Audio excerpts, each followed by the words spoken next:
Okay, welcome everybody. Thank you very much for joining us today on International Women's Day. We are live from the 1 Mill Street podcast studio. This is the first time that we've done anything like this, so if there are any technical issues or any problems, then I apologise. But hopefully people will be able to join us.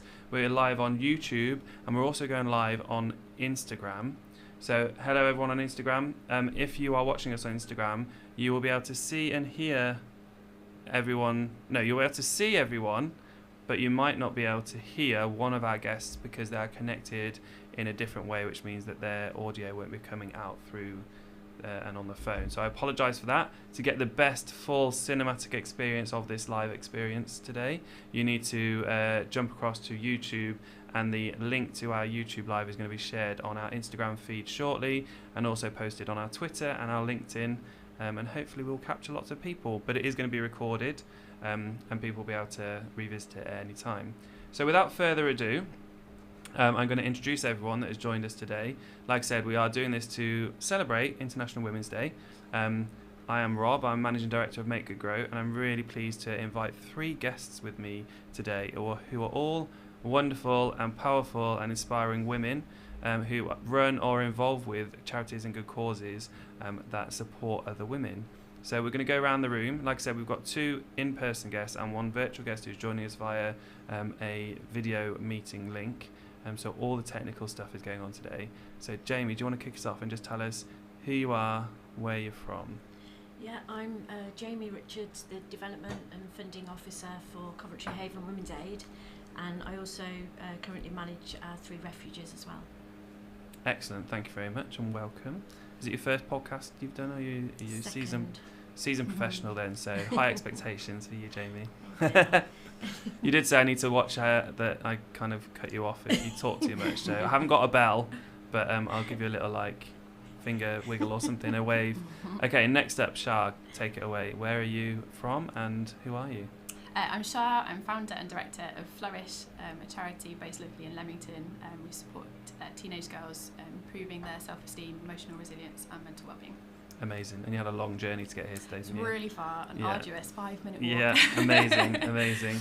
And finally, live, I feel like I'm doing Eurovision Song Contest. I'm welcoming Beverly from across the borders. But Beverly, introduce yourself, please. Where are you from and what do you do? Good afternoon. Hello. I'm Beverly Gilbert.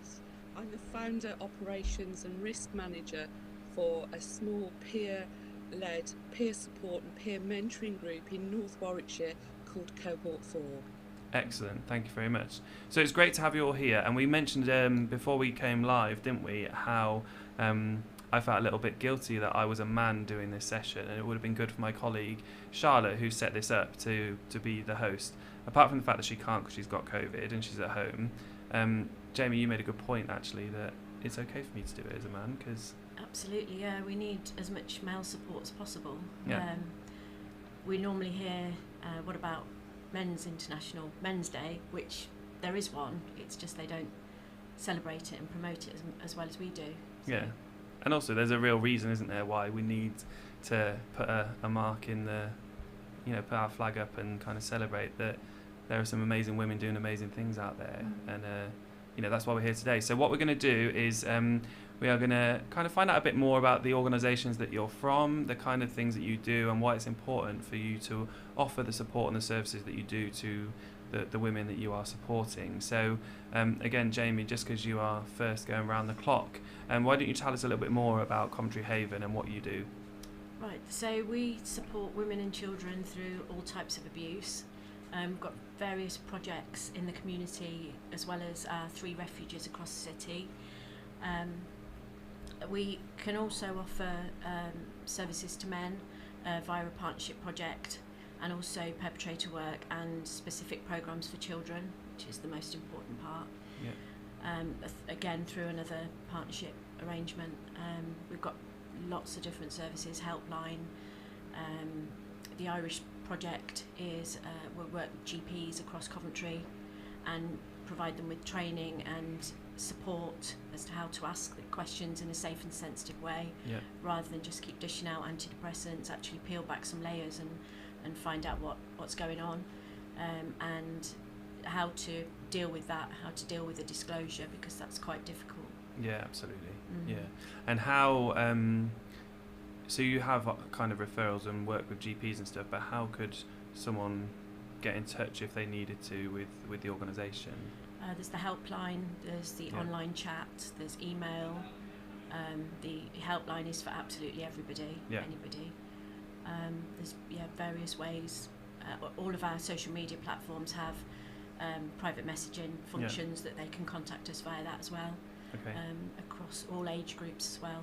But obviously it's trying to get and reach those all victims who haven't got access to social media or smartphone, so we're always trying to think outside the box and raise awareness and get our messages out there that we are still here. And in COVID, throughout lockdown, you could still leave. And there's a safe place to go if you do choose to do that. Absolutely, yeah. And obviously your name is Coventry Haven, so where does your services reach to? Is it just within the Coventry City region, or? It is, but like I say, anybody can ring the helpline.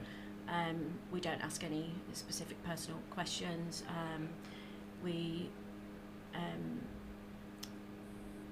Sorry, I've lost my train. No, it's okay. So the helpline can operate as like a signposting service, I guess, couldn't it? So you'll get information and advice and support, however long that takes on that one call. And if our refuge is full, our 3 refuges are full, which is quite often, we can signpost to others, and we will do our utmost to get a safe space for that person who needs it. Brilliant. Okay. I've got other questions, but we're going to come back round to make this kind of last in the way that we want to. So, Shah, same question, I guess, for you. Tell us a bit more about Flourish and what it is you do and why you set it up, because you set it up, didn't you? So what was the inspiration behind that? Yeah, so we set Flourish up 7 years ago nearly this year, and my background and my co-founder's background are in teaching and youth work, and time again we were just meeting young people, but specifically girls who were really struggling with their self-esteem, feeling inadequate, not enough, and we were just getting really frustrated that there were these amazing girls that we could see with incredible potential, but they didn't see it themselves. Turn that frustration into a vision really for the girls locally, that we believe that every girl should have the opportunity to recognise how incredible they are, to discover or to rediscover their strengths and their unique qualities, and to be able to lay a really strong foundation of self-esteem, but also building tools of emotional resilience that will last a lifetime. And we realised very quickly, there's some really interesting statistics that I think something like 85% of life-hindering issues, which might cover anxiety or self-harm or eating disorders, has an underlying kind of root in self-esteem. And so we felt that actually if we can, as Flourish, and one of our kind of unique aspects, I guess, is that we spend a lot of time looking at self-esteem, and if we can do that, then it hopefully deals with some of the root causes of some of the issues that girls we know locally are facing. Great. And so you're based in Leamington? Yeah, based in Leamington, work across 11 secondary schools locally, and a couple of primary at the top end. We kind of cover anywhere from Kenilworth to Southam to Kyneton, and all in between. And the way that we support girls with their self-esteem and their emotional resilience and mental well-being is through one-to-one mentoring, which is just an incredible opportunity for a young person to have space to talk, to be cared for, and to have a dedicated adult for over about 3 months to work with them to kind of build those tools. We also deliver group courses. We have 2 that we run, one kind of quite broadly at an early intervention stage, looking at issues girls typically face, again with that kind of like woven thread of self-esteem and worth throughout, and then a more intentional, intensive, targeted support around emotional resilience, which came out of the pandemic. We were just hearing time and time again feedback from girls that the thing that they were really struggling with was their particular anxiety, but emotional resilience, and there wasn't anything specifically targeting that. We migrated all of our services very quickly online at that stage, but also developed this course to meet that need, and we've now moved back face to face, but that's definitely one of our most popular courses, most in demand courses in schools. Brilliant. Okay. And same question for you, Beverly. Can you tell us a little bit more about what it is that the project does, and kind of how it came about and that kind of thing? Okay. We're 8 years old, and we were founded by 3 women who were disabled, who were survivors, and who had a history of working in the community in the statutory sector in public service. And we came together because we wanted to create a community, and that's what Cohort 4 is. It's not an agency or an organisation, it's a community of women who come together. All of us survive abuses, all of us have mental ill health. Most of us are disabled through physical or health disabilities. Many of us have addictions, many of us have been involved in the criminal justice system, many of us have faced insecure accommodation, and most of us face multiple and complex disadvantage. So we have formed our own community. We are independent from any of the formal sectors, quite determinedly. We are not funded by anyone from the local authority or sectors. We're funded by charitable funders who have met our women, who have visited us and have seen the powerful nature of offering long-term gentle support for survivors of abuses. We were perhaps one of the only organisations that remained completely open during COVID. We experienced a real panic at the start of COVID 2020. So what we did is we enhanced our service thanks to the lottery and our local Heart of England Community Foundation, and we offered 7-day-a-week support. Right. And when it was safe to do so, we offer group settings, we offer craft groups, we offer outings, trips, we offer counselling, one-to-one support, specialist support, advocacy. We refurbish people's homes, we move people into homes, we buy them new shoes. Right, okay. Sure, they've got fridges. Essentially what happens is what our women say they want and need, Cohort 4 provides. We are a community and we have a whole wealth of strengths and skills and tenacity, and when we come together as a group of women, we can do extraordinary things up in Atherstone and Nuneaton and the north of the county. Yeah. And one of the most lovely things was we were presented with the Queen's Award in 2020, which was a real testament to the women who make up Cohort 4. Brilliant. So for those that can't hear as well on Instagram Live, sorry about that, Cohort 4 is such a brilliant organisation, and you know, like it's just a lifeline for everything that those women need that you support, and you know, congratulations on the Queen's Award as well, because that's a great testament, isn't it, to the work that you have been doing and kind of supporting some of the most vulnerable people in the communities that you support as well. So it's fantastic. So I guess coming back to all of you really, just give us an idea of the scale of the number of people, the number of beneficiaries that you are supporting each year. So Jamie, what about you from Coventry Haven? Our last 12 months was reached just under 2,000 Right. women plus their children. It was approaching, and like I say, only approximately 70 are supported in refuge. One thing I forgot to mention, it's our 50th anniversary this year. Congratulations. So we've been in Coventry 50 years. Wow, okay. So really proud of that, and we're celebrating throughout the year, all of our service users, celebrating them. I mean, it's awful that we have to be here I was going to say, after 50 years, but we're celebrating everything that our survivors have achieved. And that's the thing, isn't it? It's very bittersweet, because it's fantastic that you've been here for 50 years offering that support and being that lifeline for the women and children that need it.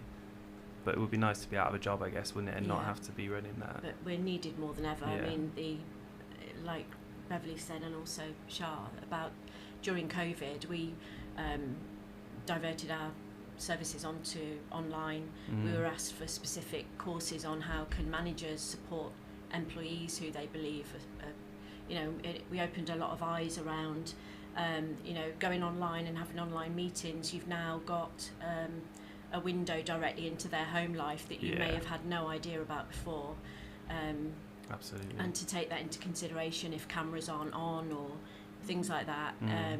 And yeah, it was the risk escalated throughout COVID. Our refuge team were in. All of our staff were working from home. Refuge team was still in refuge throughout. Yeah. And we didn't have a positive case of COVID across 3. Wow. And we were really, really proud of that. Yeah.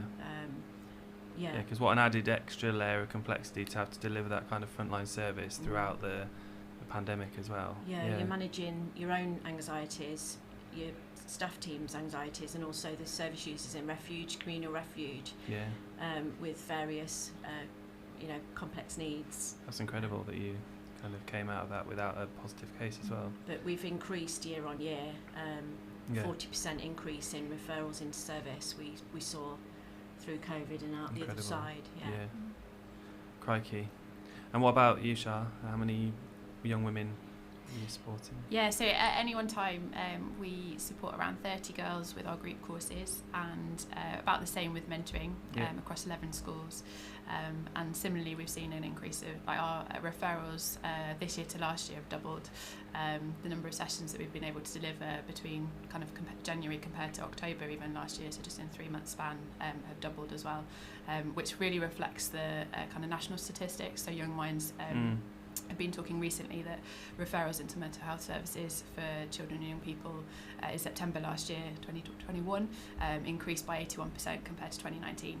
And we're seeing that on a kind of local level as well as national. Absolutely. Yeah, and the services are needed more than ever, aren't they? Absolutely. And, young people particularly are just really struggling to... Yeah, and we had really interesting conversations with our partner schools before Christmas, just trying to kind of get a really accurate picture of the mental health of young people locally on the ground, not post-COVID, but like nearly post-COVID, hopefully one day. And it was really interesting because every school, we were talking to them individually, but every school was saying that they've gone from a situation where, say, 30% of the school has some kind of social, emotional, mental health issue, to every child having some kind of social, emotional, mental health issue, and therefore intervention needed for every single child. And so the scale and the need has increased dramatically over the last couple of years. Yeah, and that's going to last for years, the impact of that, isn't it? Absolutely. So, yeah. And Beverly, what about you? How many women are you supporting through your community each year? We've just done a bit of a count up actually for our end of year. We currently support 57 individuals within the organisation, but over the year we've probably reached out and helped people from a lot of areas. 88% increase in demand for our services, particularly when people found out that we were 7 days a week and we were distributing food and books and activity parcels and going door to door around Atherstone actually in disability scooters and meeting in parks on chairs. Any way we could offer face-to-face support we did. Brilliant. Because our women with complex issues just don't want to be online. No, exactly. They want to see a friendly face, and even if it's Bev sitting on their front garden in a fold-up chair, that's what we did.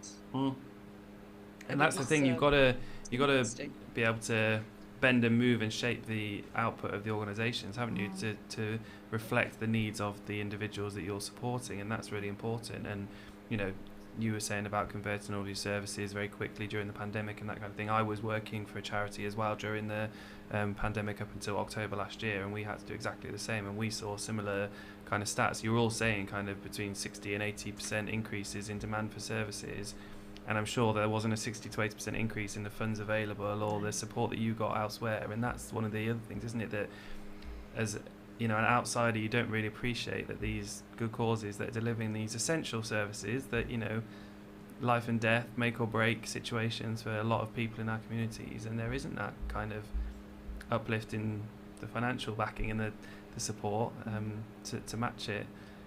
So I just want to touch on kind of your own personal stories a little bit more, because we are here to celebrate International Women's Day, and like I said earlier, you are all powerful, creative, wonderful, independent, successful women. So just tell us a bit about your own journeys and kind of how you got to be at the point that you are now, doing the things that you're doing, and kind of how you feel as a woman in your position as well, I guess. So Jamie, do you want to start again? It's a common theme now. Yeah. Well, I found myself in a situation I never thought I'd be in, and I had to use the services of Country Haven. Yeah. And it was like a breath of fresh air. The support that I got, the belief, we don't ever judge, we don't tell you what you can and can't do. We just give you the tools and the support to know that you're not on your own, and that, you know, there is hope out there. So yeah, I'm a survivor who's now privileged to be employed by the service that actually kept me alive. I know that sounds really cliche, but not at all, no. If he hadn't have done it, I would have done it myself. So it was absolutely life-saving, life-changing. The services that we all provide are absolutely that. Incredible. And that motivation for you every day, getting out of bed and knowing that you're supporting women like you that need that help, must be incredible. Yeah, you work in charity for the passion of, you know, we've all got a story to tell. Yeah. And you know, I was able to go through the court process because of the Haven. That's incredibly difficult to do.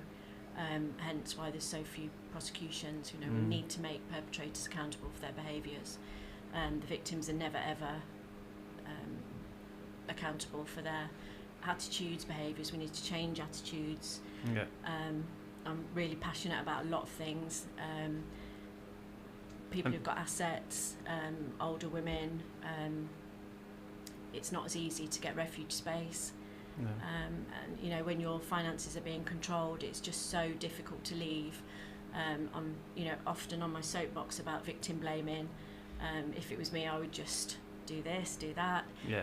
That, you know, all the victim hears is, you are stupid, you are useless, you can't do anything, you're worthless, and that's what you're being told day in, day out. So yeah, the cause, and our CEO, who I believe will be doing a podcast in a couple of months. She's amazing, absolutely inspirational. Yeah.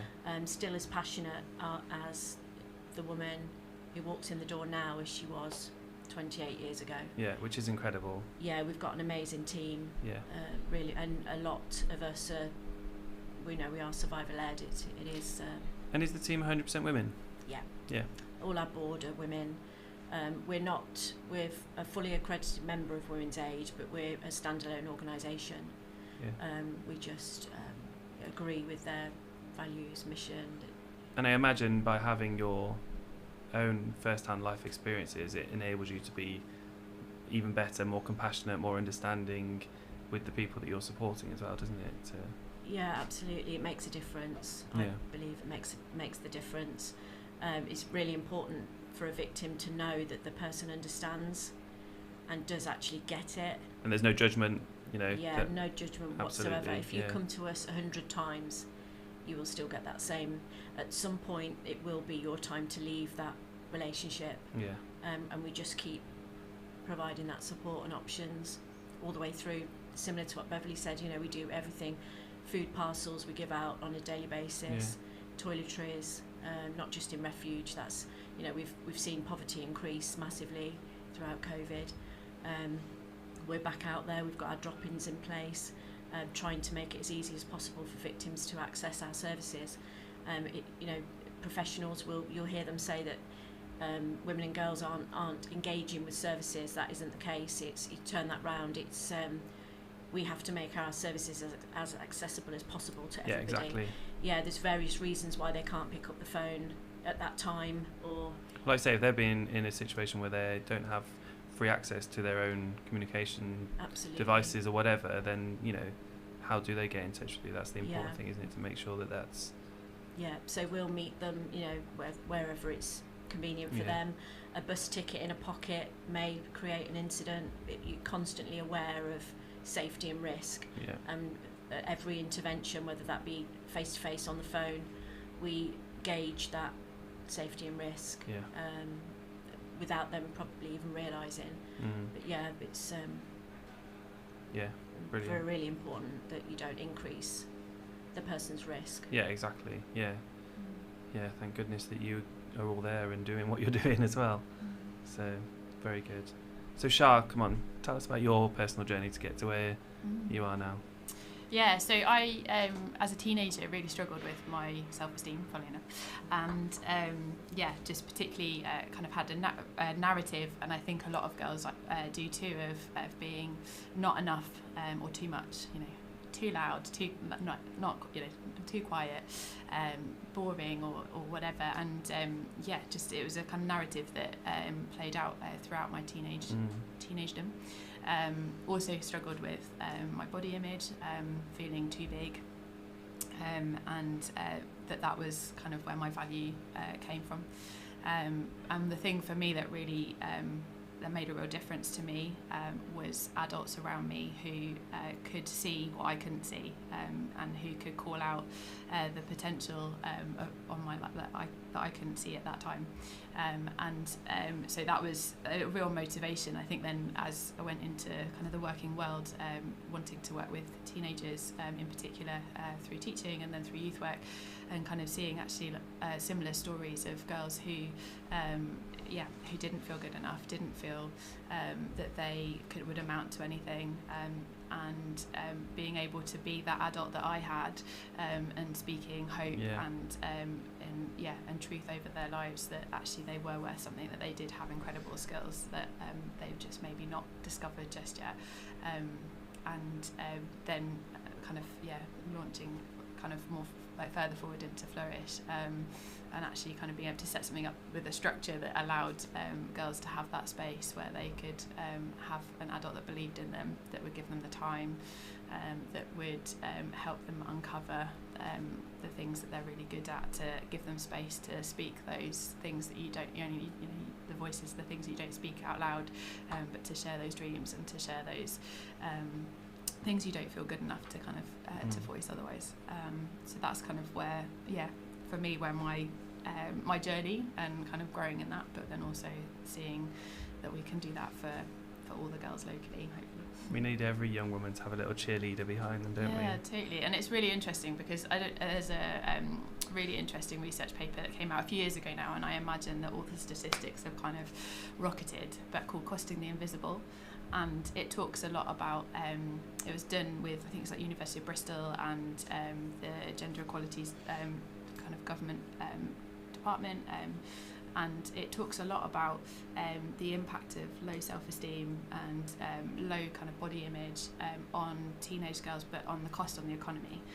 It talks about the fact that it might start from a girl not wanting to raise her hand in class because she doesn't want to draw attention to her, because what if she says the wrong thing, or what if people kind of notice, or she's too clever or not smart enough, or whatever it might be, too much, too little, and then the knock-on of that, of then not turning up to school because they don't feel good about themselves. And we see that in Flourish. We see girls who, unless their makeup is perfect, they don't want to come to school, or if they don't want to raise their hands, they don't want to go to a particular lesson to draw attention to themselves, and then the kind of spiral of if their self-esteem and if their isn't kind of supported and a foundation laid at that stage, then they're not turning up to a college interview, then they're not going for a promotion because they don't believe that they can, or they're not going for a job. And the research then shows that there's the Future Foundation, it quotes saying that by 2050 we'll have lost 250,000 professionals and 40,000 entrepreneurs because of that.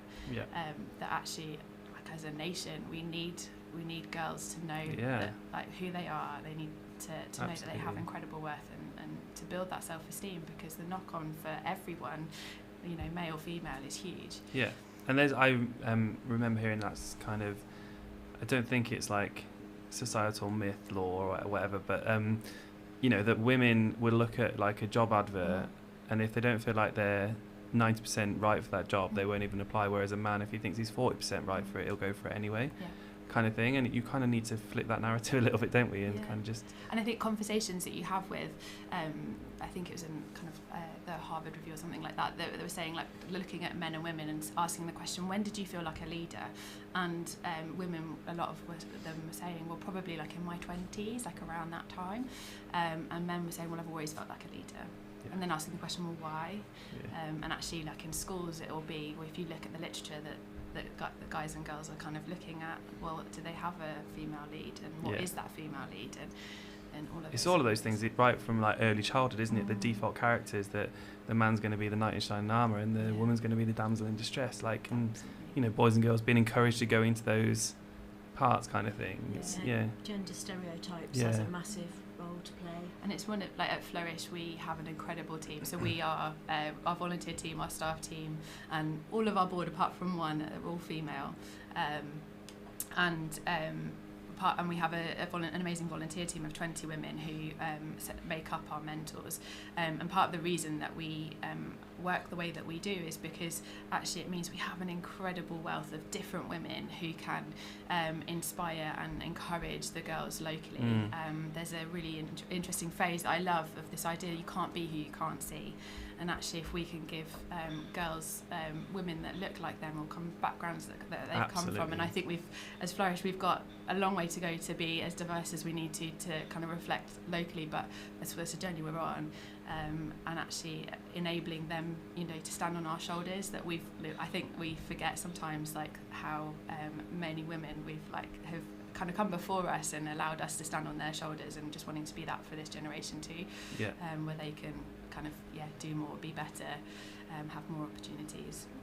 Amazing, brilliant, thank you. Okay, Beverly, your turn. You've been very patient there, waiting and listening, and tell us more about you. I'm sure you haven't always done what you're doing now, so tell us a bit more about how you've ended up here. I haven't.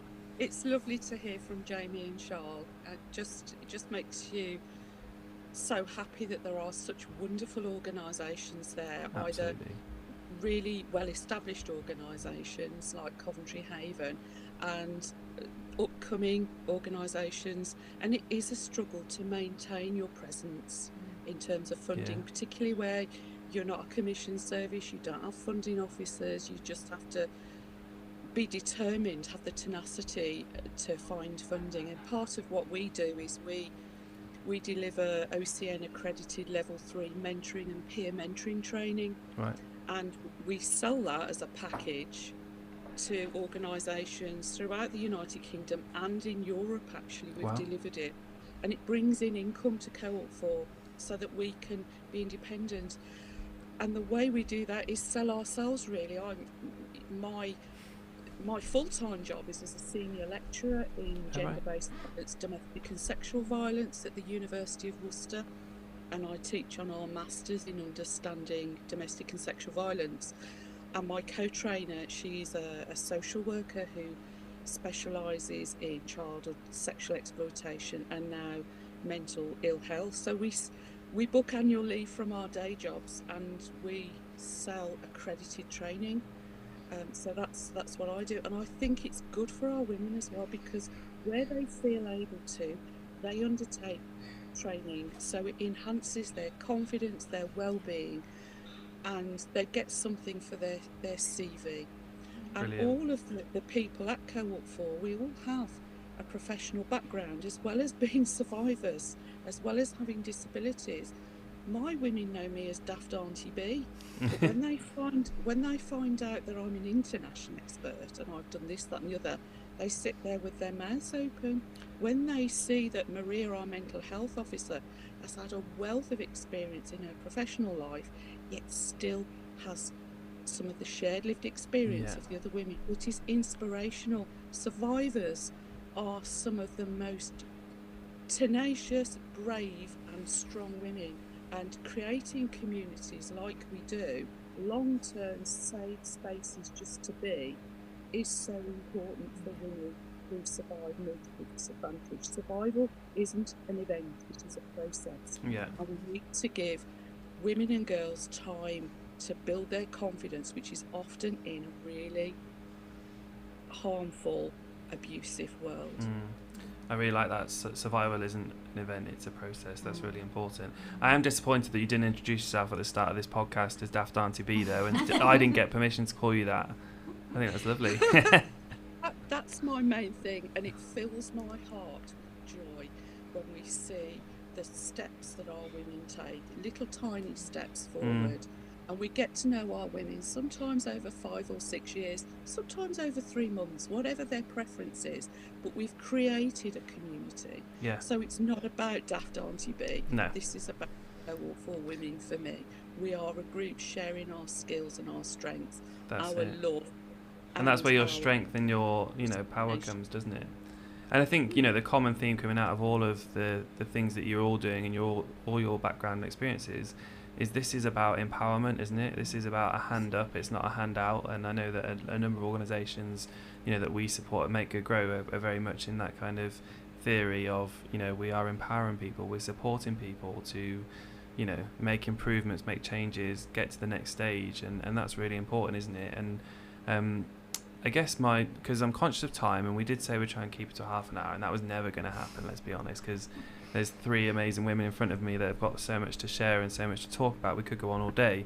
But I think an important thing to finish off on is Make Good Grow is all about, bringing businesses, bringing good causes, bringing interested volunteers and interesting people together to have more of an impact. And we talked about, it's not all about the funding, but funding is important, but it's also about the volunteers that help you to do the good that you can go and do. So I guess my final question to kind of round things up is, how can people watching and listening get involved? How can they reach out to you as organisations or come through Make It Grow? But what is it you would need from people? Like what can they do to help your organisations to have more impact, to reach the goals that you need to reach, to support more people, all of those kind of things? So tell me more, come on. Helpline volunteers are always needed. Yeah. Any part of our services need volunteers. Without volunteers, we can't do what we do. Yeah. They're incredibly important.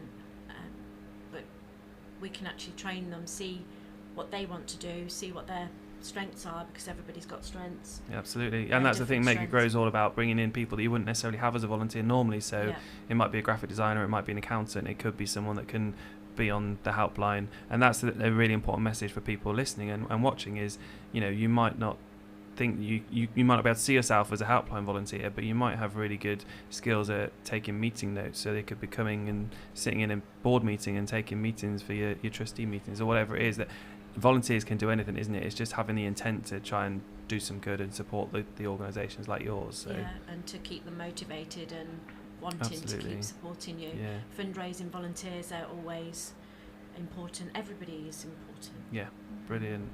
Share anything to add to that?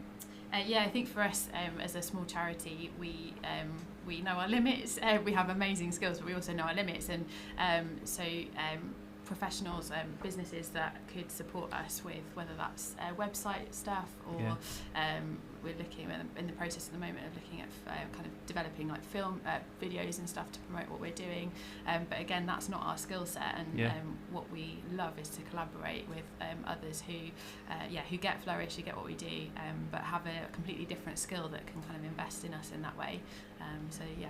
Amazing. Anything to add to that, Beverly? I'd say join us on Twitter and Instagram. Join on Twitter and Instagram, yeah.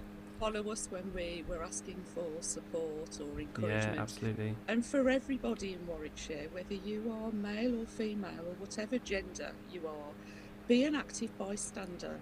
Where you see inequality, where you see bullying and abuse, violence against women is often in attitudes and words and phrases. Yeah. Be an active bystander. We need everyone to come together to keep our whole community safe. So that's the help I'd like to ask. And that's a brilliant message, isn't it, for especially on International Women's Day, to encourage everybody, like you say, any gender, it doesn't matter, be an active bystander. Don't just sit by and say, well, it's not affecting me. You can make a difference through many different ways, like you say, just by following organisations like your organisations and kind of sharing content and commenting and posting and that kind of thing. But standing up and saying if something doesn't look right or isn't. Yeah, call it out. Call it out, absolutely. Yeah. And from all ages, right from reception. Yeah, absolutely. The way that we bring boys up, and all of those gender stereotypes needs to move and change. Yeah, and in your workplace as well, if you're, not getting involved in things like your equality, diversity and inclusion program at work, then get involved, be active, be present in that, and have your say, because it's only going to change if we all say the right things and do the right things, isn't it? So, okay, to finish off, has anyone got anything else they want to share, they want to say they haven't had the opportunity to? Any final parting words of wisdom? Favourite quote? Joke? No? just happy International Women's Day. Yeah. And, you know, Yeah. thank you for having us and for putting us out there, and you know, another platform that we can raise awareness, because that's the most important thing, is let people know that we're there to help them. Brilliant. We genuinely mean that. It's creating spaces for women to speak. Yeah, safe Yeah. spaces. And that's what you guys have done as well, Yeah. so it's great. Lovely. Excellent. Well, thank you very much, Beverly, Shah, Jamie. Thank you to Dylan, our work experience person who's operating the Instagram live. Great work. Thank you everyone that's joined us, and if you haven't joined us and you're going to watch it another time, thank you for watching it another time. Happy International Women's Day, and we'll speak again soon. Thanks for having Thank us. you. All right, thank you. Thank you. Cheers. Thank you, Beverly. You're welcome. Thanks. Thank you. Lovely Nice to meet you. you all. Bye. Bye. Bye.